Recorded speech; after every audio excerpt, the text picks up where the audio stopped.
everyone, and welcome to AMC Movie Talk for movie fans. I'm Chrisley Kennedy, and this is the show we bring you the day's biggest movie news, and of course, we give you insight into what it all means. And normally, this is when I say it, joining me as always, but today we have a very special host of our show, the director of the upcoming film, The Death of Superman Lives. What happened, Mr. John Schnepp? Hey, what's up, guys? Welcome to Maximum Flavor. Today, we're also are you gonna intro Jimmy or? I would love to intro You know what? Jimmy. I'm gonna throw it back to Chrisley, guys, and Chrisley. Thank you. We also have a very special guest from JoBlo.com, Jimmy O. I think we're on fire today. Now I'm excited. Now this is fun, right? Right? All right, now that we introed, before you go to your topic, Do it. Let me say, hey everybody, we're here at the stream.tv. We're live, AMC Movie Talk, and we're gonna rock it today with some subjects. Chrisley, go! Woohoo! All right, we are just a couple of months away from the release of Marc Webb's The Amazing Spider-Man 2. Despite plans for the expansion of the Spidey cinematic universe being confirmed, it looks like it will be continuing without Webb behind the lens, however. In a recent interview, Webb stated, "I'd like to be involved as a consultant, and I've already talked to these guys about it, but in terms of directing it, that will close out my tenure. I've had so much fun doing it, but after the third movie, it'll be time to find something else." Schnepp, how do you feel about Webb's reveal? I think it's great. I mean, it's funny that tenure is very close to 10 years, because that's about how long he'll have worked on it after he finishes the third, after he wraps up the trilogy. And I'm happy that he's going to give up the directing job to someone else who's going to probably take on the next trilogy of the Spider-Man movies. Whether or not Andrew Garfield, who, says he doesn't know if he'll be in the fourth movie, but they've already announced Spider-Man 4, so we'll see how it goes. But I think it's great that he stuck around to do all three movies, and that he's, we'll see Amazing Spider-Man 2 in the next couple of months and be able to judge whether or not we're excited or not that he's sticking around. I, for one, after seeing all the footage, am very excited that he's sticking around. How about you? Definitely curious. It seems like the third time's a charm with these guys. You've got Nolan, you've got Raimi on Spider-Man, the original Spider-Man series films or whatever. I like what he's done, and I've got some questions about the new film. It seems like it could be a little bit of a disaster, but I'm hoping not. I'm hoping positive. I do like the director a lot, and I'm for it. I can't wait to see where they go with it. Yeah, I mean, sometimes people forget, I mean, when you're doing a trilogy of films, it is like about 3 years of your life. Yeah. So, from development to working with the writers to actually getting everything ready to shoot, then shooting, and then the editing and post-effects process, and then the release. So, I mean, granted, he'll be doing some other films in between, but I think after the 10-year mark, he's like, hey, consulting and being involved and probably producing on some kind of level. You never know. You never say never. He could come back in 20 years and direct Spider-Man 9. We don't know. But I think the trilogy will be a great way for him to wrap up and give it to somebody else. So I agree. The cynic in me wants to know if he really is going to leave, or he's just waiting for the fans to say, "No, we can't have it without you." But that's just the cynic in me. right. Hey, you could be right on that one. Just being a cynic. Or the giant check, Yes. which would be Yes. following Yes. for Spider-Man 4. We're all still waiting for that one. Yeah, All right. exactly. According to director James Mangold, who recently helmed The Wolverine, a third standalone film for the character is indeed on the way. In a Twitter post, Mangold stated, "We are figuring it all out. At the moment, I'm shooting the next Wolverine after X-Men Apocalypse." Actor Hugh Jackman recently stated that the recasting of Wolverine is inevitable. Fans wonder if this will be after the third standalone film. However, he has not been officially confirmed at this time. Jimmy, what do you make of this news? He's been saying that for a while. I mean, who doesn't love Hugh Jackman in this role? He's perfect, and I would love to see him do another couple of movies, but I don't think we're going to see that's it. I think he will do one more standalone at least, because they're going to make a big deal about it. Marketing, everything, they can really push that. He is a perfect choice, and of course it's inevitable. Well, I don't want to see Hugh Jackman at 80 playing Wolverine. Right. We got to move on at some point, but especially with where they're going with Days of Future Past, all that. For me, I think I'm excited that he is sticking around to do X-Men Apocalypse and the third Wolverine. I think that'll make him he's beaten James Bond as playing, like Sean Connery's playing a similar character and the same actor playing that character for multiple times. I mean, at least in cinema. So I think he's a great actor, and I'm hoping that, you know, X-Men Apocalypse, maybe the third movie could be Old Man Logan. You know, that was a great storyline. I don't know if they're going to go that apocalyptic for the third movie. I mean, it's interesting to think about what storyline they're going to go with the third Wolverine. I personally think there's a lot of places where they can take the Wolverine character and make a better film. Like, to me, X-Men Origins wasn't that great. The Wolverine was okay, so I'm looking for like an even better standalone movie. Yeah. That, you know, I like the Wolverine all the way up until the ending, and then it just got goofy. Yeah, so, a little bit. You know, but overall, I loved the first 2/3 of it. So to me, Mangold coming back, I think he's aware of some of the problems, and everyone's talked about it. So, you know, I'm sure he'll address those in the third movie. So, Going into buy or sell? yeah, I think we're going to go into buy and sell. Ladies and gentlemen, this is the first time I'm hosting, so what's going on? We're going to do buy and sell, where Chrisley's going to read off some of these things, and then me and Jimmy O are just going to tell you whether we buy it or sell it. There is nothing like live YouTube, ladies and gentlemen. John Hamm and Zach Galifianakis have reportedly signed on to star in Keeping Up with the Joneses, a comedy directed by Superbad Helmer, Greg Mottola. The story follows a high-strung suburban couple who discovers their seemingly perfect neighbors are really undercover agents. Schnepp, buy or sell the sounds of Keeping Up with the Joneses? I'm going to buy it. I mean, I like Zach Galifianakis. He makes me laugh. And John Hamm's a good actor. You know, he's slowly been getting his way into the world of comedy. And he loves comedy. So I'd love to see him in a feature film, and especially playing off Zach Galifianakis. I think it's a good combo. Buy. I don't know if you saw the Between Two Ferns with those two. No, I didn't. It's hilarious. It's they've got chemistry. It's going to be funny. I like both of them. I'm excited. I buy, definitely. Right on. Actress Sienna Miller is in talks to star in American Sniper, the Bradley Cooper starring and produced film. Based on a true story, the project was originally being helmed by Steven Spielberg before being taken over by Clint Eastwood. Jimmy, buy or sell Miller joining American Sniper? I'm a little mixed on this. I've never seen her in anything that really blew me away. I think she's got talent. I think she's a decent actress, but then again, it's if Clint Eastwood is involved, and if we don't hear in 2 months down the road that there's another director taking over, right, I think she could be good. I think he could probably bring her to and she's got like 3 other films coming out, so this, maybe her year is coming up. Yeah, I think this probably will be Sienna Miller's year. I'm going to buy this. Okay. I think she's a great actress. I liked her in Factory Girl. Yeah, that was the one. There's a lot of roles that she's played, and she was a great Baroness. I mean, a lot of people, you can bag on the G.I. Joe, the first movie, but she was one of the best parts of it. So, yeah, I'm going to buy that. I have to say, I was originally going to sell it just based on the name, because anything Keeping Up With usually gives me a really bad feeling in my stomach. But then you have John and Zach, which make it all better, and it's not about a bunch of girls spending money, so I'm happy. All right, so now we're gonna go to this part called mailbag. Is that right? No. No, we got another question, another buy and sell? Yes, we do. Wow. Yes, we have a trailer. Ladies and gentlemen, this is the first time that I'm in the captain's chair. Normally Campia runs this, so we're going to go bouncing back to Chrisley at this moment. This is the most fun show ever, guys. Come on. The first trailer has been released for the James Brown biopic Get On Up. Coming off his critically acclaimed The Help in 2011, director Tate Taylor leads the charge with 42-star Chadwick Boseman portraying the funk music legend. Schnepp, buy or sell this first trailer? Man, do I buy this. I love James Brown, and seeing this trailer just made me, get on up. Yeah, it put the good foot on, for real. I can't wait to see this movie. Seeing all the parts of James Brown's life kind of cut together just into this trailer, I'm really excited to see a longer 2-hour version of it, because The Godfather of Soul deserves a really good film, so I buy it. I'm going to buy his performance. I'm not completely... It looks kind of by the numbers. The trailer looks... It just looks like the typical, they rise to the top and they get the support. And yeah, I don't know. And it's funny. I actually have an interesting James Brown story. I went to... a while back, I went to see Stone Temple Pilots a long while back. Right, with Scott Weiland. Yeah, and back then, there's this huge crowd of people all like itching to see them live play acoustic.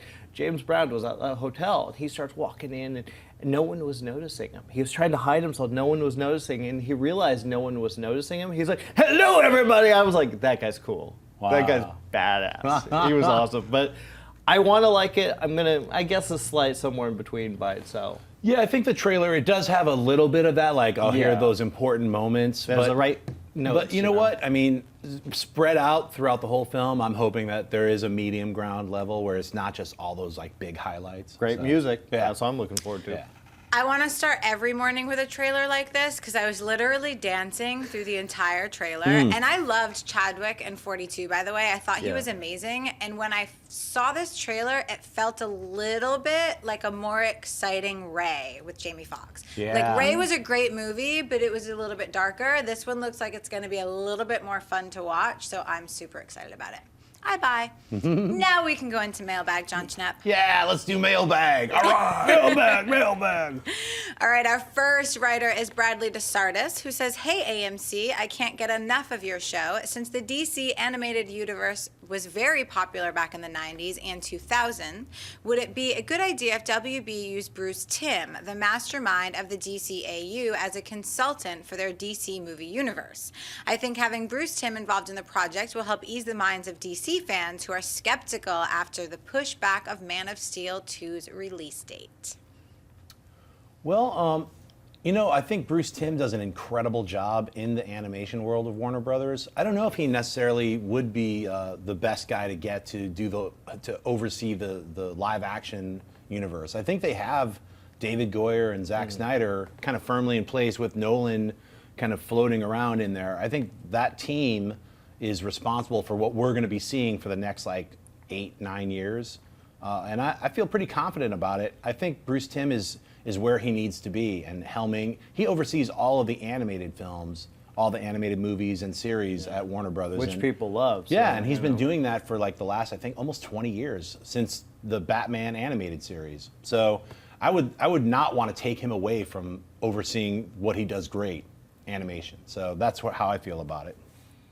I'm going to agree with that just because I'm not necessarily. I really like Man of Steel. I didn't love it. There were some faults I had with it, but I want to kind of see where they're going in this world. I want to see what the sequel brings, and I'm hoping again, optimistic, but I think Man of Steel 2 is going to be really great.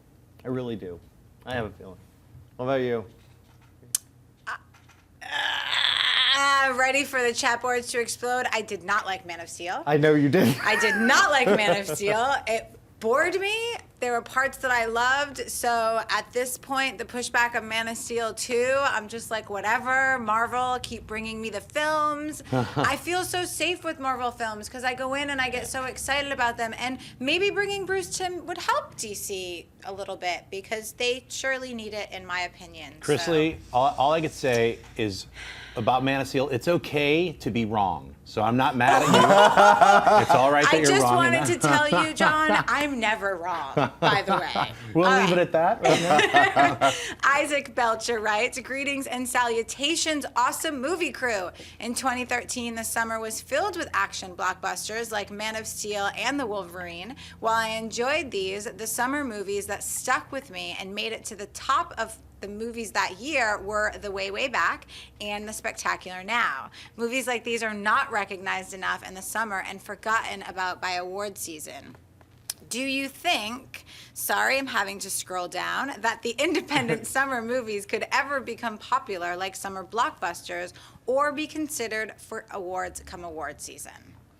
Yeah. Are you ready for the summer? Remember Meatballs, guys? There needs to be a new Meatballs movie, is what I have to say about that. I think the summer films, like what you're talking about, The Way, Way Back and The Spectacular Now, these like almost like ABC after school special, longer versions. Oh, how dare No, you! you No, you did not. Hey, No, you that's didn't. no. How I see them a little bit, they're like a little bit reminiscent. They're little like remember that good moment in time? There's nothing wrong with those either. I love the ABC after school special, guys. Why all this hatred for the ABC after school specials? I just don't think they're going to be recognized in the same way that the viewer question is saying, like an award season, like Oscar-nominated type film. I mean, perhaps The Spectacular Now more so than The Way, Way Back, which was more kind of a tongue-in-cheek comedy with hit and miss for me, at least. Yeah. What do you think? I want them to be. I love these movies. I'm a big fan of these movies, and you see them, and the summer comes, and you see these great films, and you're like, that should absolutely get an Oscar nomination.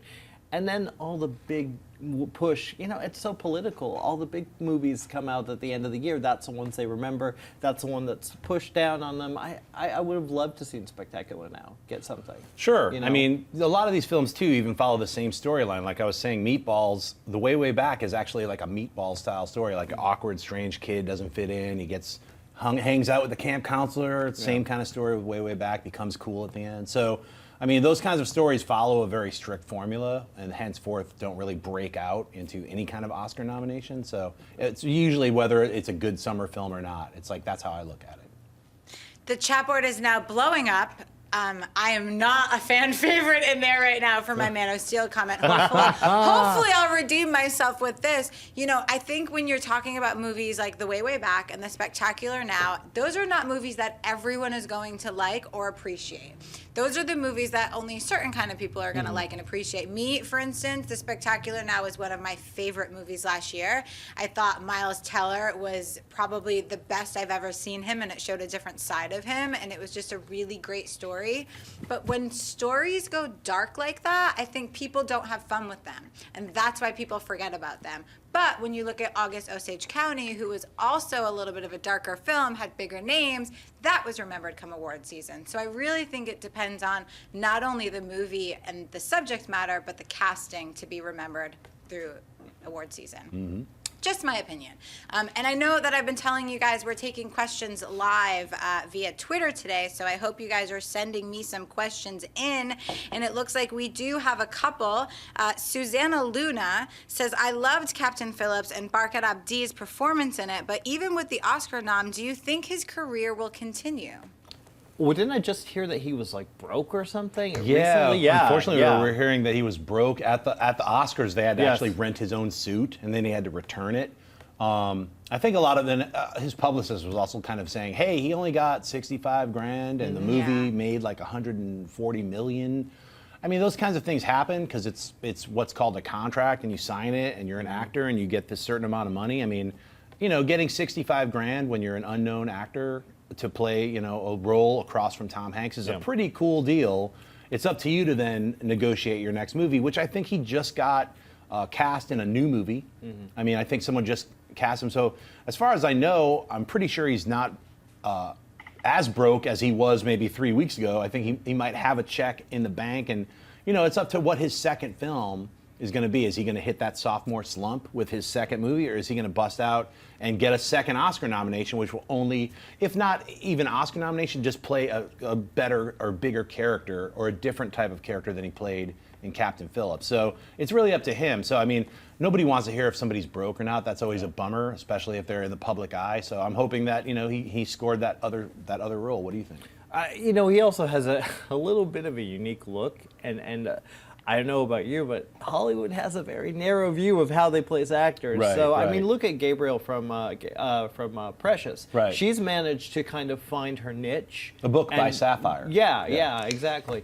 And I got to add that in. Yeah. But she's found a niche. She just did Coven with the American Horror Story. Sure. And she's great. So hopefully he can find that niche. He is great. He's great in the movie. Well, that's what happens when you have a very specific, unique look. Yeah. I mean, you get character. You become a character actor, and if you get noticed as a character actor, that's great. I have a lot of friends who've slowly been getting notices, and now they're like, I've just lined up 6 movies as these different kinds of character actor roles. They're not the top role, their face isn't on the poster, so to speak, but it's great. I seriously hope that happens. Gatekeeper Chrysalie, what is the next question? Oh my goodness, I just lost it, and it was a really good question. Wait, hold on, I'll find it. My name is Brad, wants to know. He says, greetings from Jamaica. We're coming to visit you, Brad. Do you think Bradley Cooper could take over for Hugh Jackman as the next Wolverine? Your thoughts? Brad from Jamaica, you are smoking way too much weed. No. Because that's not happening. No, Bradley Cooper he's Rocket Raccoon right now. I would see him taking over as Green Lantern before I ever would see him playing the Wolverine.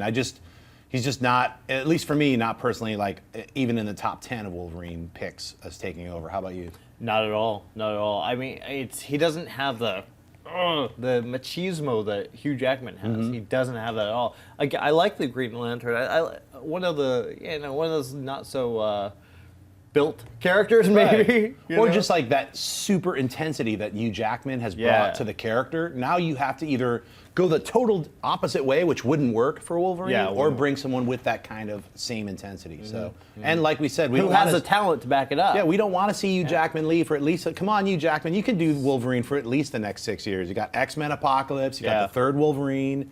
You know, that's at least 5 years right there. So, you know, we need you, Hugh. Yeah, don't go away. Don't go. Snicked. So. Ariel Adams says, "Hey guys, love the show. Keep up the great work. Question: will we ever see Dick Tracy film back on the big screen?" Wow, that's a great question. That's a good one. I don't know if you guys remember the Warren Beatty, Dick Tracy film that came out back in the 80s. You know what? Madonna was not that bad in that movie. She was. I'm going to say that. She was wasn't fine that in it. bad, I think Al Pacino. You had a Yeah. whole bunch of different actors who were under heavy latex makeup. I can't even remember who played a Flat Top, but it was like they had a lot of different, really big name actors at the time playing these really heavily made up, disfigured, grotesque rogues gallery of Dick Tracy's. And Warren Beatty directed it as well and played it really cartoony. Like everything was garish colors. Like his jacket was bright yellow. He was in a bright red car. Everything was very candy colored and a little bit flat as far as the script as well, unfortunately. I remember I loved the way it looked, but it just played so, you know, cardboard almost. Like, here's the next scene. Well, they're trying to, again, it was around the same time of Batman, so they're trying to go that extra mile and make it all fun and colorful and wacky and wild. So, you know, who knows, in about 5 years, maybe we'll have the darker, the brooding Dick Tracy, Well, you know? But like for Tim Burton's Batman, that was like, it was not cartoony. No, it was it like, worked. it had a whole bunch of layers and depth to it, so it made it good for adults to watch as well as kids, whereas in Dick Tracy, it was like, I think a little too kid-centric. Oh, come on, it had sexual innuendos. It did, but it was just, not enough. Not enough, not so, at all. Yeah, for the new Dick Tracy, it'd be interesting to see maybe even just going with like an almost Sin City film noir take, but in color, like a color noir. Go with that approach and just kind of age it up just a little bit. You know, for all the people who, like, you guys who are in your 20s probably don't even know who Dick Tracy is. Yeah. So it literally, you have to age it up a little bit and then mix it up and make it cooler. So I would Never say, nix the idea of a remake, though. Never, especially no, in I this think town. Yeah. no, I think it would work, but I'm saying color noir it. You know, Sin That's a City good it, idea. so. Yeah.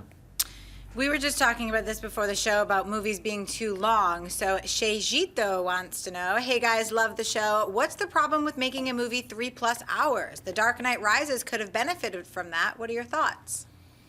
Well, you know what? I don't have a problem with long movies. I love them. If they're immersive and you get into it, I mean, I think it's great. I mean, obviously, a lot of people have to take bathroom breaks, and what did I miss? You need to catch up. If it's over, 2 hours, people need a break. Yeah. We've talked about intermissions in like a couple episodes ago, where it's like, should you bring back the intermission? And that gives people a moment to stretch their legs, get some refill of popcorn or some water, or use the bathroom.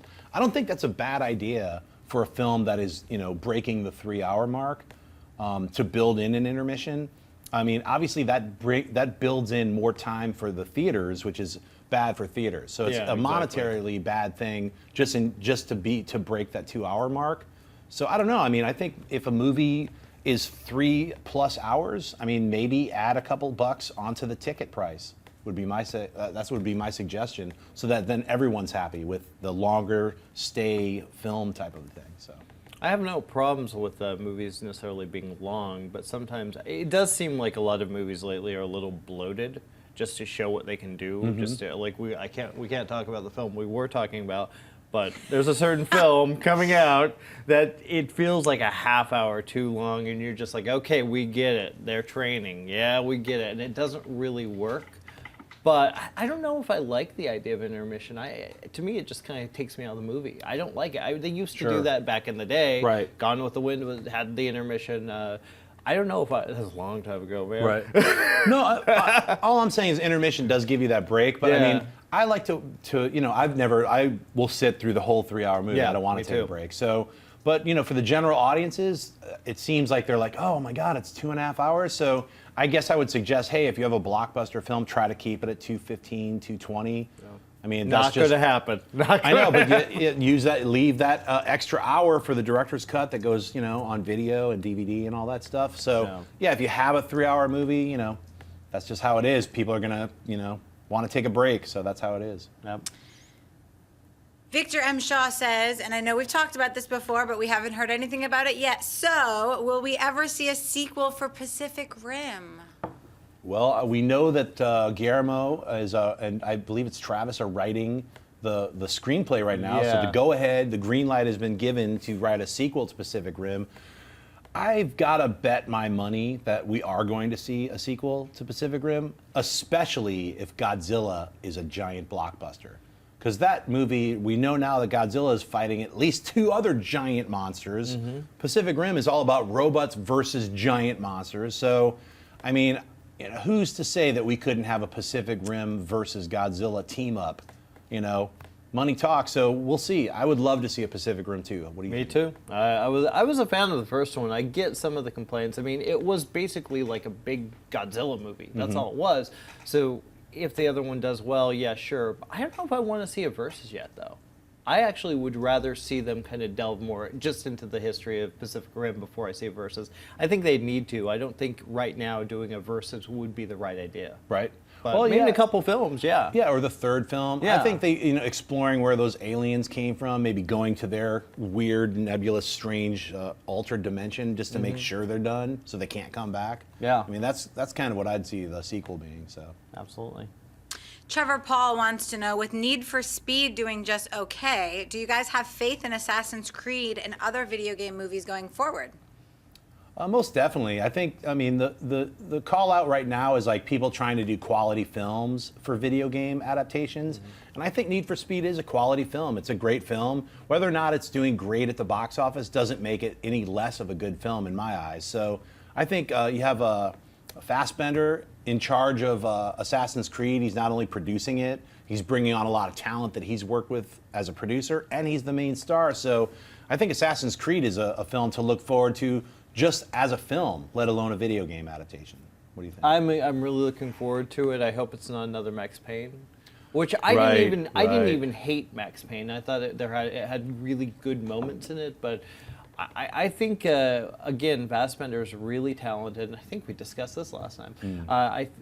I would like to see it. I don't know. It is risky though. It is because video game movies don't make money generally. It's a risky but yeah, it's difficult too when you have something like Max Payne came out like a few years too late after all the Max Payne games. Like they reintroduced a newer Max Payne, but the Max Payne 2 game for me was like the best version of that. I was like, wow, it was really fun. Yeah. I remember loving Max Payne, and then the movie came out like 8 years later. I was like, Max Payne, what? Really? So.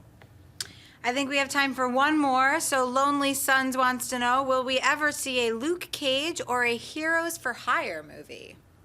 Well, I don't think we're going to see a Luke Cage movie, but he's part of that whole Netflix Marvel deal. So he's going to have his own series with Iron Fist, which is awesome. I think it's going to be Luke Cage, Power Man, and then Iron Fist. They each have their own series. Daredevil has his series, and then Alias, Jennifer, has her own series. Yeah. So, I mean, that kind of is pretty awesome as far as like, that's like you get an 11-hour movie, or however many episodes they're going to be doing, 10 or 11 or 12. So if those are big successes, if that series on Netflix is a giant success, would they do a Luke Cage, a Power Man Iron Fist movie?